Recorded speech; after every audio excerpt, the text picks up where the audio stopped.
Amazon making some big moves this week in the world of AI. At its annual AWS reInvent conference in Vegas, the company announced a new generation of chips for training artificial intelligence. By also deepening its partnership with Nvidia, AWS is raising the stakes in the battle for AI chip dominance.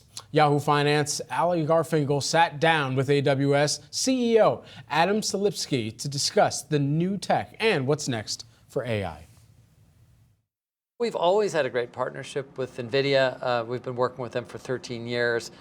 Pretty much any new important chip that Nvidia has come out with, any GPU, has come first through Amazon Web Services. So from the original ones focused on gaming and 3D applications and high performance computing, even on through their latest H100 chip, which came out this year, we've really been the first. And so we continue to have a great relationship.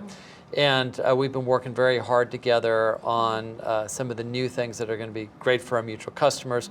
One is offering their DDX cloud on AWS. And also NVIDIA is going to build essentially a very, very large supercomputer using their own chips on AWS for their own internal R&D. So they're going to be making their own technology better by using AWS. What do you expect some of those capabilities to look like? We're in early days of AI. What do you sort of see as possible? I think that generative AI over time has the potential to reinvent really every application that we use at work and at home. And we're working with so many customers now, AWS customers, who are going from thinking about generative AI to experimenting with it and doing proofs of concept, and now want to get results from it. So we're really focused on building all the capabilities at all layers of the generative AI stack, if you will, from the chips to all of the model choice that people need, to the applications the non-technical people at work will interact with. And I think that's what differentiates us, is really no other cloud provider has delivered on capabilities at all three layers of that generative AI stack. So when people say, well, how are you different than your competitors? It's by not only thinking about, but delivering on all those different capabilities. Now, sort of as you sort of think about the chips part of this, there's been a chip shortage, an Nvidia chip shortage. You've announced a lot of chips today, right? Tell me about why. There was a real emphasis on it in the keynote. Sure.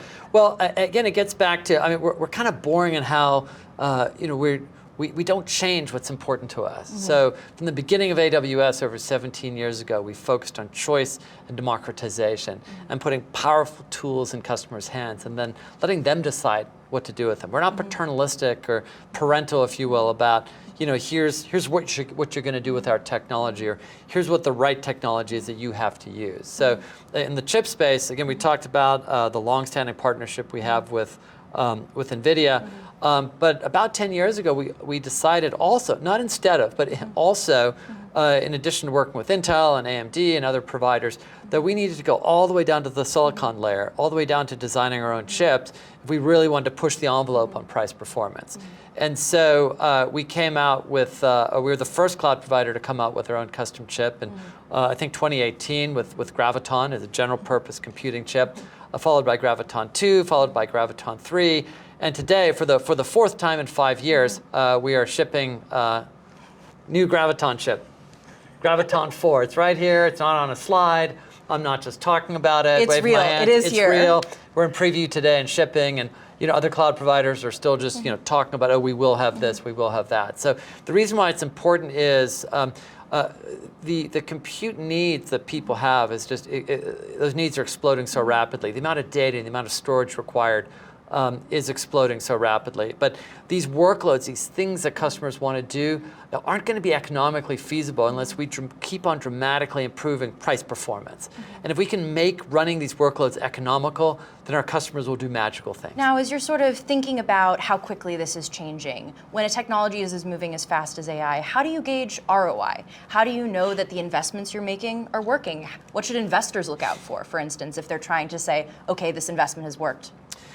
It's a great question because I mean the investments obviously are significant. I mean since the beginning of AWS, you know we've done things like build data centers and invest in development teams and so forth. And the point you made today, AWS was a capital-intensive big bet itself. Exactly, but Amazon has always been willing to make these big bets in things like AWS, and Prime is another good example, and even having third-party sellers sell on on Amazon was a big bet.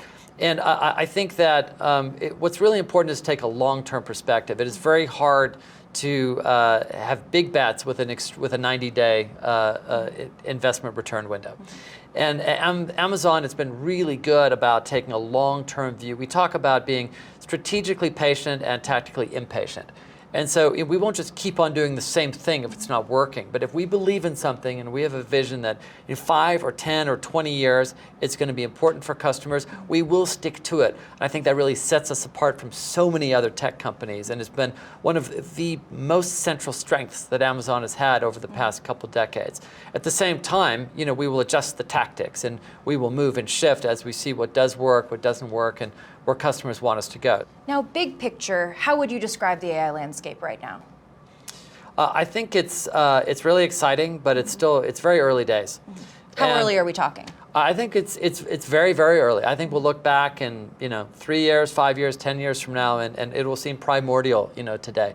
And that's not to disrespect anything or anyone that's out there. It's incredibly exciting. That seems that applies to even your own technology, is sort of what you're saying. Absolutely. We talk a lot about, it is still day one, and it's very much still day one, I think, in generative AI.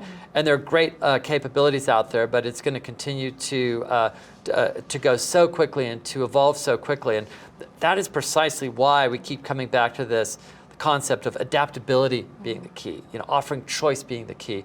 We're not going to be the only ones experimenting. Our customers want to experiment. We have customers using Model A, it's okay. They use Model B on the same workload, it's okay.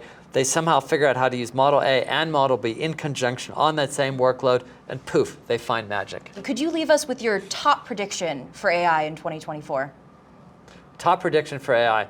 I think that you will see models that are significantly more powerful than what you see today. I think they will actually improve a lot of the issues that we are all appropriately worried about today.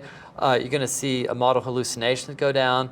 Just for example, today our partner Anthropic talked about the model Claude 2.1, which reduces hallucinations by about 50%. And so I think you'll see that improving in 2024. I think you'll continue to see a lot of focus on responsible AI. We will participate, as we have been, in forums, whether it's the White House or with the UK government, in terms of responsible AI. We're going to try and help to bring together multi-stakeholder groups to make sure that this incredible technology is also used for good. Adam, thank you so much for your time. Thank you. It's a pleasure. Thanks, Adam. And of course, our thanks to Ali Garfinkel for bringing us that interview.